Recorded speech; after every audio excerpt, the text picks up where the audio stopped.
Well, it's a beautiful fall day here in downtown Bemidji, and I'm sitting here with the grand old Carnegie Library, cornerstone in our downtown historic district. You know, this building's over 100 years old. It speaks to us.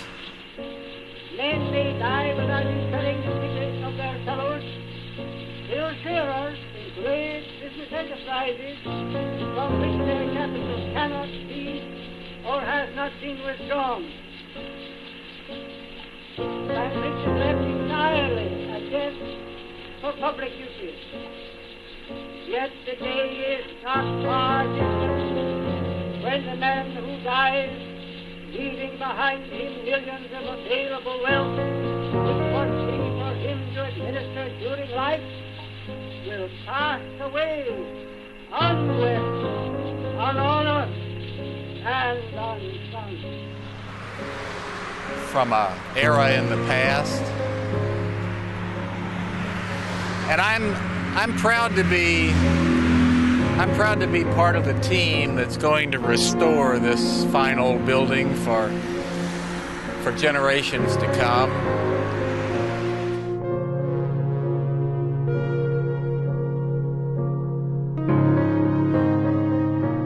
As you see, we've let it be encroached by this highway. And our team, with donations and the help from the whole community, we're going to renovate this building. We're going to move it back. We're going to put a nice little front yard in, and we're going to be proud of it again. It was a gift to the city. It was a gift from Andrew Carnegie, and we made him some promises. We said we would put it on a piece of land, which we've done. It's right here on the lake shore in a gorgeous site, and we promised him we'd maintain it. And that's what our committee is going to help do. We all get asked, why do you care about this building? Why do you want to do something about it? And I think every person on the committee has a different answer. It's a personal thing why you care about historical preservation, and it's personal to me, and here's my story. You know, I had a long and fairly successful career in America's industry.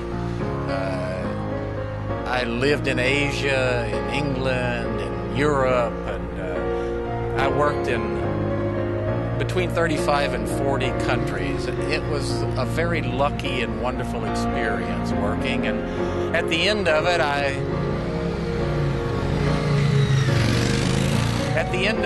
had still some passions left, and what I found was that I developed a passion for history quite unexpectedly, having never studied it in school.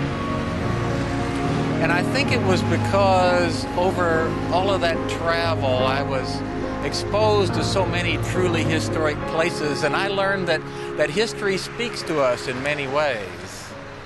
That if you work in a really old building, it changes your perspective and it changes the way you think about things. And having antiques and history around us is really a good thing.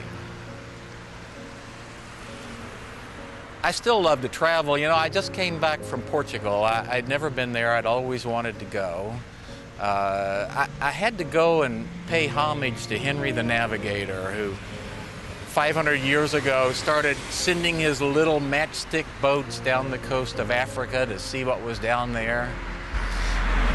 When he started out, they were hardly anything more than fishing boats. But he persevered, and year after year they pushed down, and he didn't realize it, but he launched more than those little boats. He launched the age of discovery. Eventually they made it down Africa, around the Horn. Remember Vasco da Gama? They went out, they found the Spice Islands. They established the Portuguese trading sites at Goa in India, and Macau in China, and Kawasaki in Japan, and it was truly a golden age. And I wanted to stand there in the bay at Belém, just outside of Lisbon, and try to just think about what it was like 500 years ago, and just think about what a wonderful moment this was in our history of our Western civilization. About 10 days ago, just to talk about real history, about 10 days ago I'd been at the town of Evora. It's one of the World Heritage Sites, and I was up in the hills above it, close to the Portuguese-Spanish border, and I was puzzling over a 7,000-year-old Neolithic observatory. And I tell you that just to mention 7,000 years of history. About a week earlier, I had been at most of the day at the ruins of the old town of Coimbra.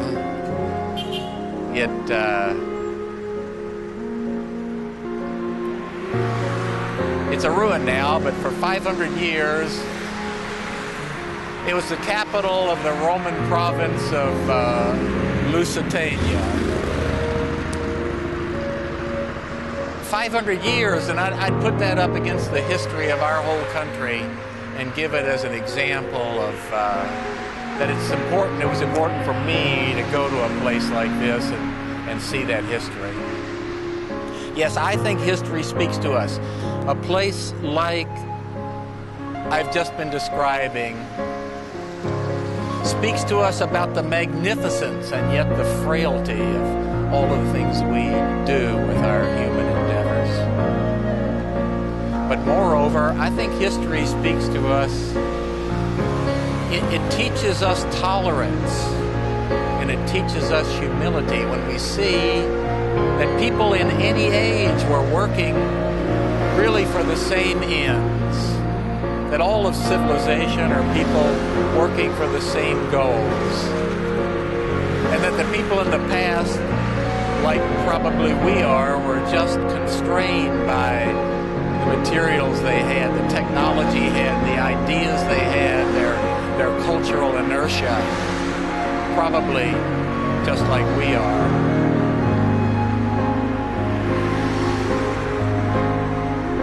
This grand old building, I like it a lot. I like it because it wasn't built for religion, and it wasn't built for war, and it wasn't built for profit. It was built for education. And I can only infer that Andrew Carnegie understood very early on that we're involved in a real struggle to lift ourselves out of ignorance and superstition. It's going to be a protracted struggle. You know, the generation before me, they call them the greatest generation. They stopped Nazism, a system based on racial hatred. I'm proud that my career, which spanned from the time Sputnik took off till through the collapse of the Soviet Union, I spent a lot of time in China. My generation stopped communism, a state-sponsored system of slavery. And I'm proud of that. I'm proud to have been a part of it. And yes, communism is still around, but it's a spent force. It's done, and our generation did that. But the struggle against ignorance and the struggle against superstition is going to be a long one, and it's going to live and go on past me. And education is part of it, and I think Carnegie saw that. And here we are, here's this building. We have a chance to preserve it, preserve our historical downtown, one more site, and we have a chance to leave this here for future generations. And I want to be a part of that. Hi there. And I hope you want to be a part of that too. So it's a gorgeous day here in downtown Bemidji. People are out enjoying our downtown, and I hope we can keep it that way for a very, very long time.